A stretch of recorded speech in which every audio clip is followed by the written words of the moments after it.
The question 40, the skydiver jumps out of a hot air balloon, which is 4,000 meters above the ground. And at time 30 seconds, she opens her parachute.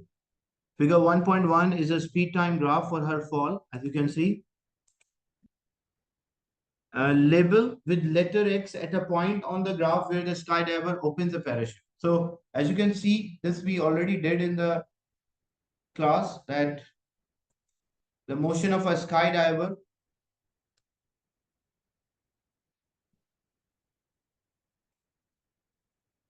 So example, a parachutist or a skydiver jumps from the aircraft.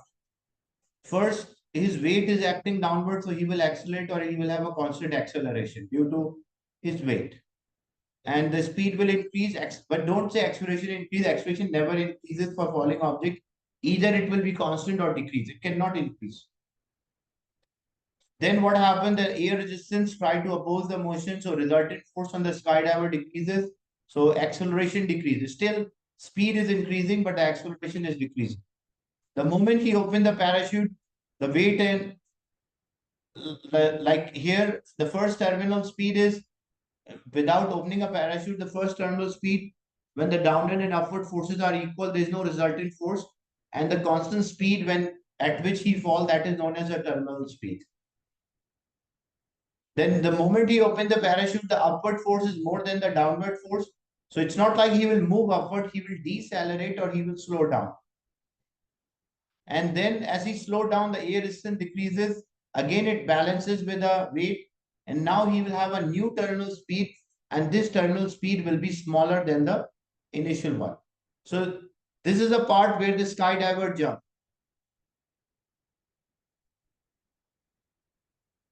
Acceleration for falling object never increases. It's always constant or decreases. Acceleration cannot increase because its maximum value is 10 when object is falling. So it can be less than 10, but it cannot be more than 10 for a falling object. That's why if you write the term acceleration is increasing, that is considered as wrong. So first, when he jumped, he's having a constant acceleration. You can see the slope is constant. Then as the speed is increasing, the air resistance start to act on him. So his acceleration is decreasing. Then once the air resistance balances with the weight, he don't have any acceleration or he will move at a terminal speed. When he open the parachute, he start to decelerate, the parachute open and he start to decelerate because more upward force than downward force. And then he decelerate, the slow down, the speed decreases, so air resistance will also decrease. And again, the air resistance balance with the weight and he will have a new terminal speed. The advantage, this terminal speed will be lower than the before, so he can land safely on the ground. Otherwise, if he's having a very high terminal speed, he will have a greater impact when he lands on the ground. So acceleration for falling object never increase. Either it is constant or decreasing, or it might be zero, but never increase. Speed can increase, but not the acceleration. So label with letter X the point on the graph where the skydiver opens her parachute. The moment, this is the point where he opens her parachute. Label with letter Y and Z the 2 points where skydiver fall at terminal speed, the constant speed. So this will be Y and this will be Z, because both speeds in this region, the velocity is constant.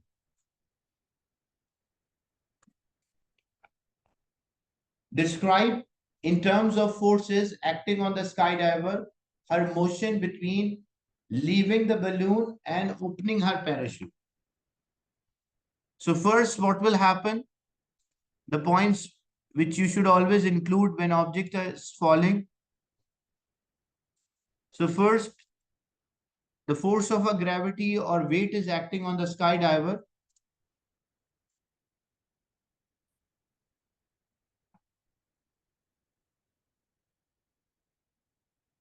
So the weight is acting on the skydiver will cause acceleration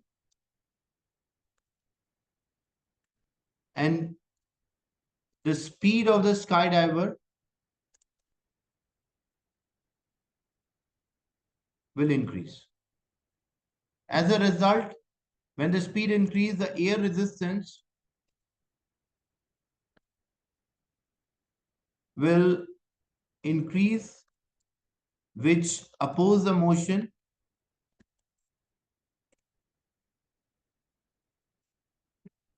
and decrease the resultant force. Because air resistance is acting as opposite to the weight, that's why the resultant force will decrease. And as a result, what will happen? The air resistance balanced with the weight. So no resultant force act on the object or the skydiver.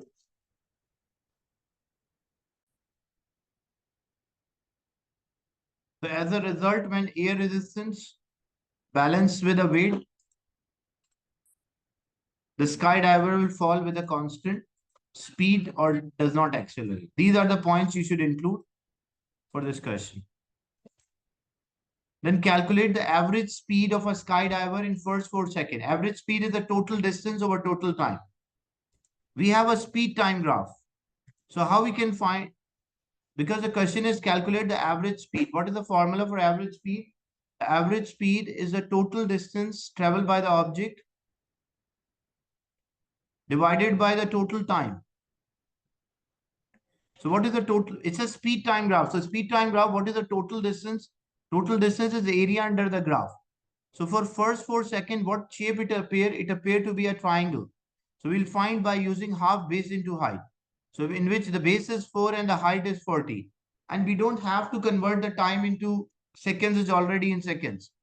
So when we simplify the total distance, 4 multiplied by 40 is 160 and 160 divided by 2, that's equal to 80 meters. So total distance is 80 meters. And what about the total time? It took 4 seconds, so we divided by 4. So 80 divided by 4, that's equal to 20 meter per second. So average speed is 20 meter per second. So first, using the area under the graph, you work out the distance and the time is there on x-axis. So total distance divided by total time, we get an average speed.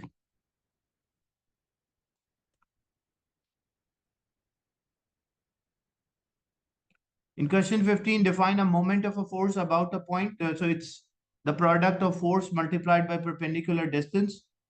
Figure 2.1 shows a uniform rod of wood which is suspended by a pivot. The rod is held stationary by a force F. The mass of a rod is 0.08. What is the weight? So weight is mass multiplied by gravity, or if you consider gravity to be 10, so 0.08 times 10. So it is equals to 0.8 Newton. Then the moment of the weight about the pivot. So the turning effect of the weight. So weight is 0.8. This weight is equals to 0.8. And we take perpendicular distance from the pivot. So like this is the total line which is representing a weight. So how much is the perpendicular distance from the pivot? So this one is a perpendicular distance, which is 0.25. So it will be 0.8 multiplied by 0.25. So 0.8 times 0.25, that is equals to 0.2 Newton meter. So this is equals to 0.2 Newton meter. Then calculate the moment of F about a pivot.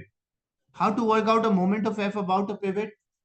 Because they already mentioned it is in equilibrium or it is stationary. So it means the turning effect of the weight. So the direction in which the weight cause a moment, the force will cause an opposite direction moment, but same. Their moments or turning effect will be same. So if the moment due to the weight is 0.2 Newton meter, the moment due to force is also 0.2 Newton meter. So we don't have to calculate this part. We just have to write a direct answer by considering an idea that the turning effect of the two forces should be same as it is in equilibrium. So if this was 0.2 Newton meter, this without calculation, will also be 0.2 Newton meter. So 1 mark is for just writing the answer from this one, as the clockwise and anti-clockwise moments will be equal. Then we need the force F. So we know the turning effect of the force, which is 0.2. So turning effect, the moment is equals to force multiplied by distance. The moment is 0.2. The force F is there. And what about the distance? We always take a distance, the perpendicular distance from the pivot. So this is a perpendicular distance, which is equals to 0.75. So this will be 0.75. 0.75 is multiplied, other side will be divided. So 0.2 divided by 0.75. This will give us the value of the force, which is 0.27 newtons. So F is equals to 0.27 newton. Or you can also solve by considering the total clockwise moment is equals to total anti-clockwise. This weight, here's the pivot, so which direction it causes a moment? Clockwise. Force will cause anti-clockwise. So it will be, weight is 0.8 times the distance from the pivot, 0.25, is equals to force F, distance from the pivot is 0.75. When you simplify, again you will get 0.27 Newton. So it won't make difference.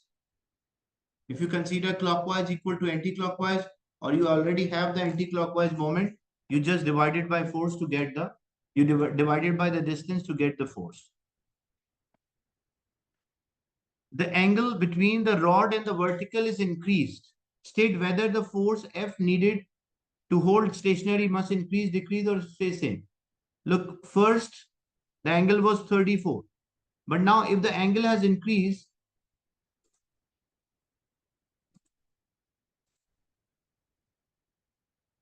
if we increase the angle, the question is what happened to the force which we apply? The force F which we need to balance, to make it balance, what happened to this force F? Like we were applying force F to make it stable. So whether it should increase, decrease, or remain same. So if this is a vertical distance 0.75, but if we increase the angle, this vertical distance will also decrease. Like the new position of the rod will be here. If the vertical distance, as the angle increases, because first it was 34, now it is more than 34. As the angle decreases, the distance from the pivot, because now pivot will be here. Or if you don't change the position of a pivot and increase the disc angle,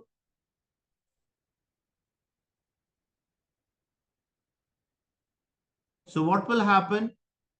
The force F is here. So you can see the perpendicular distance has decreased. First it was 0.75, but now it is less than 0.75. So if the perpendicular distance increase, to create the same turning effect, because we need a turning effect to be 0.2 Newton meter, which is a product of force and distance. So when the angle increases, the perpendicular distance will decrease. So if the perpendicular distance increase, we have to apply more force to create a same turning effect. So when the distance was more, we have to apply smaller force. When the distance is small, we have to apply a greater force to create a same turning effect. So answer here, when the angle increase, the distance from the pivot will decrease, or the vertical distance from the pivot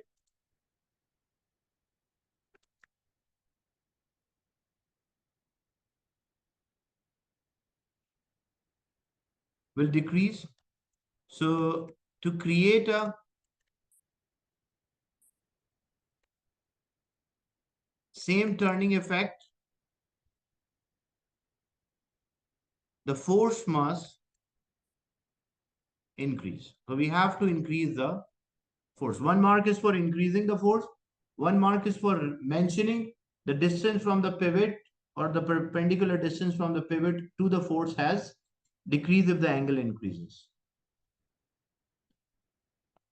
So this was a class test related to topic 1.5, motion, Hooke's law, and the turning effect.